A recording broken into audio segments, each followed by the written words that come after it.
So my report, my last lecture is all about art criticism, and I'm going to give you the objectives first, as we used to do that during our lecture. So the objectives that I have for this art criticism lecture are the following. I have to discuss uh, art criticism.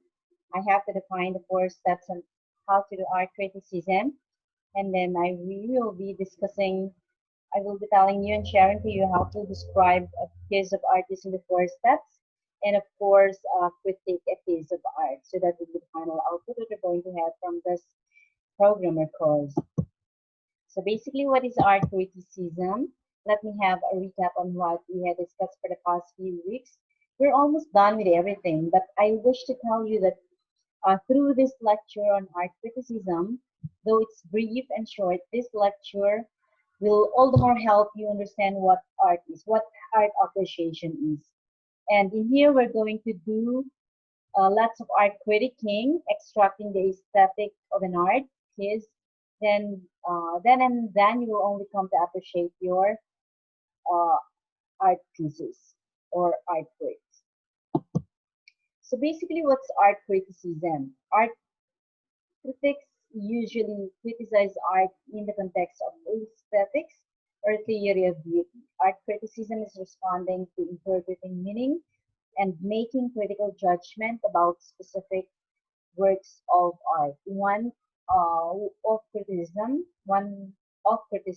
goal is the pursuit of a rational basis for art appreciation. So basically, there are 4 steps of art criticism. First is the description. In describing, it asks the question, what do I see?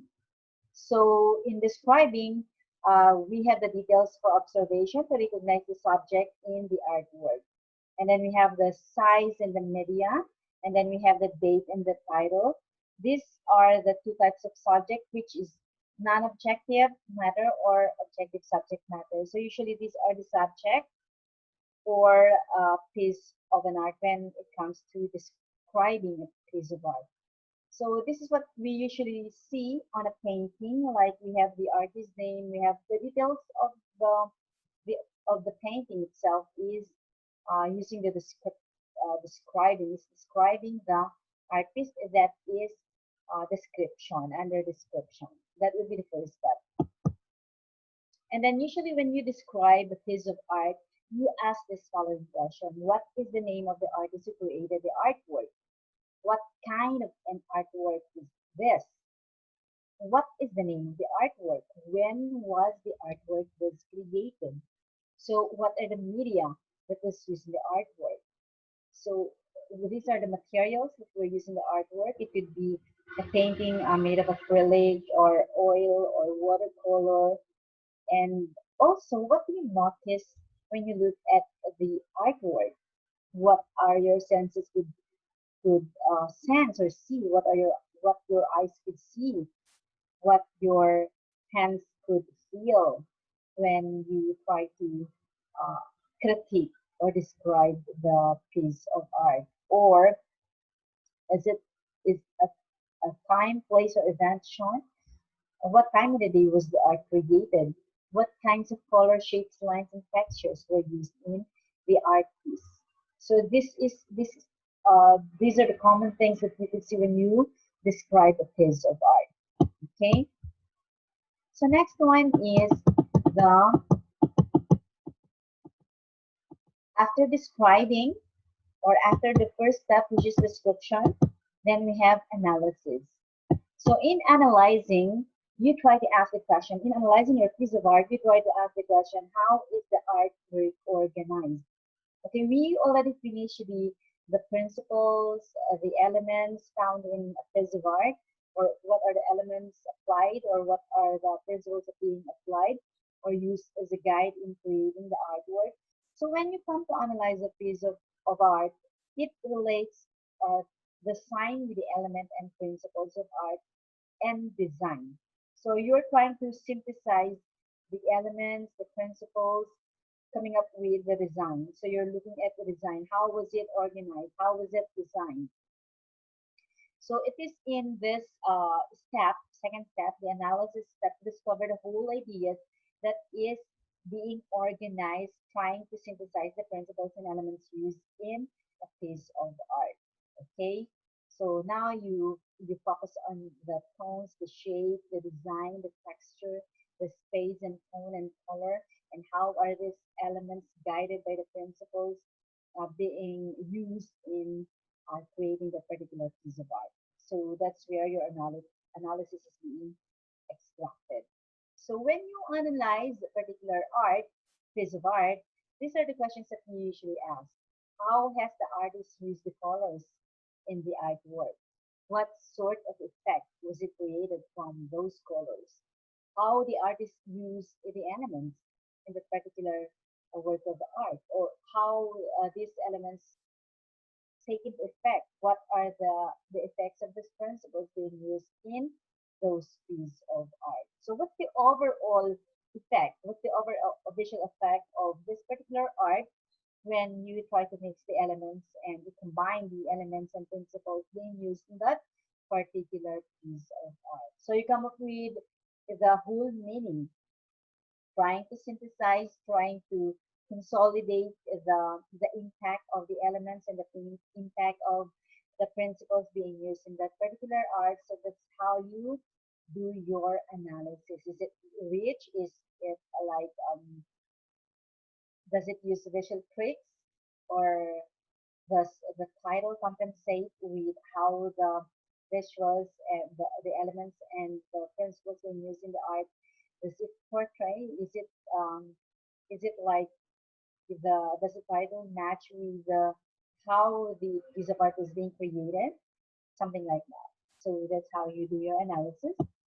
And the third step would be interpretation. So when you interpret a particular piece of art, you ask this question: what is the artist saying? Okay, so we come now to what the artist wanted to say out of the combined elements and principles from that particular piece of art. So you describe and find the meaning of the mood of the artwork, the tone of the artwork, the mood of the artwork. What does it convey? What's the message that in that particular after trying to understand the principles and elements being combined in a particular art, that's analysis, and then you come up with a whole holistic meaning of that particular art. Then you are trying to interpret and give meaning based on the artist's um, perspective. Okay, what is the artist trying to say? That's interpretation. Of course, interpretation is not only limited on the end of the artist, but it could also be extended to the interpretation of the readers or the audiences. Because this is what is art for, that you have to exhibit and show it to the people, and the interpretation doesn't end on the artist side alone, but also on the audience perspective. So what's the holistic interpretation of a particular art? And then when you try to interpret a particular art, we usually ask the following question: what was the artist's statement in this work? What do you think he means? What does the artist mean in this work? Is the art quiet? Is the art powerful? Is the art dreamy? What does this art mean to me? What does it mean to me? How does this piece of art relate to my life? How does it relate to the life of the artist? How does it relate to the life of the society? So these are the questions that when you these questions get into your mind, then you are trying to give meaning, or you're trying to interpret your piece of art. So you could also ask the question: why did the artist create this particular art? Why did I understand this particular art this way? Okay, those are the questions and a lot more. And then last step would be the judgment. So what do you usually do when you judge a particular piece of art? When you ask this question: what does this piece mean to me and to the whole world? Okay, so after trying to come up with the interpretation, the artist also extended to the interpretation of the audience. Then now you come up with a final statement trying to put a graceful closure to that particular art or make a judgment. Then you come up with this final question: what does this piece mean to me? What does this piece of art mean to me and to the whole world? Then you come up with a holistic view on how to look into that particular art. So you ask this question: did the artist use the formalistic elements to convey his message well? What is that philosophical foundation that you could see and perceive in that particular art? That it could come up with a meaning, with this kind of meaning. Do you think this is a successful work of art? So this question also will get into your mind if you're trying to judge a particular art. The study of the similarities and differences. Is it significant to the society? Is it significant to me? Is it significant to the whole world? Is it global? Is it local? Is it just trying to promote the the local cultures or trying to promote the global culturalistic view? So if you come up with your own statement out of that particular out of that piece of art, then you are already making a judgment out of this particular art. So when you judge, these questions would really get into your mind. What do you think that this work has intrinsic value or worth? Why do you think does it have an intrinsic value or worth? What is the value that you find in this artwork? Do you think that this artwork has benefit to you and to others? Do you find this artwork communicate any feeling, any idea, or any principle that you value or others value? How well does the art meet the interpretation? What kind of effect do you think that work could have for others? What's the impact of this particular art to others, to me and to others? Could the subject matter be appealing and imaginative or repulsive? Okay, see, so these are the questions that you could usually ask when you try to make your final judgment about a particular. So basically, these are the four steps in trying to come up with criticism. And I wish to express or state that art criticism is very important. Why? Because art criticism can make the study art less mysterious and more logical. So it also makes art criticism also makes a sequential approach for looking at and talking about art. So it's a sequential approach, it's logical, it's systematic way of looking into a particular art. So art criticism also help you to interpret works of art.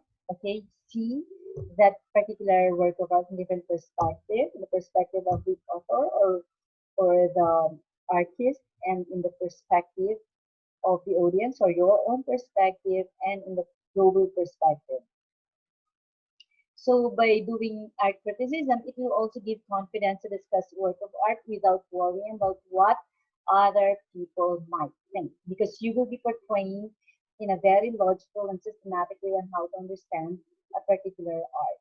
Okay, it will help you organize your thoughts in trying to give interpretations or meaning to a particular art. So art criticism also develops the courage to speak your mind and make sound aesthetic judgment. That's where you come to extract or exhaust your art appreciation skill. So a sample, I have sent you a PowerPoint presentation wherein I have given you a sample of art for critiquing just for you to exercise your mind at home. Samples of my exhibits during my solo. I have done several solo exhibits and group exhibits. So I've sent you the art pieces I have had in my exhibits, and I hope you will also exercise and practice critiquing those paintings at home. Now I believe I have art criticism in details by now, and I'm hoping that you will also reinforce my lecture by browsing on how to do art critiquing. You can try other fields like sculpture, architecture, literature, and musical, and the rest. Again, Through art criticism, we come to explore the beauty of an art piece and eventually leading to appreciating it. So I have here, we're done with almost everything. We're done with everything. Just I will be waiting for your submissions. And I wanna state another good vibes line. Art is something that makes you breathe with a different kind of happiness. So again, have a nice day, class. I love you all. God bless everyone.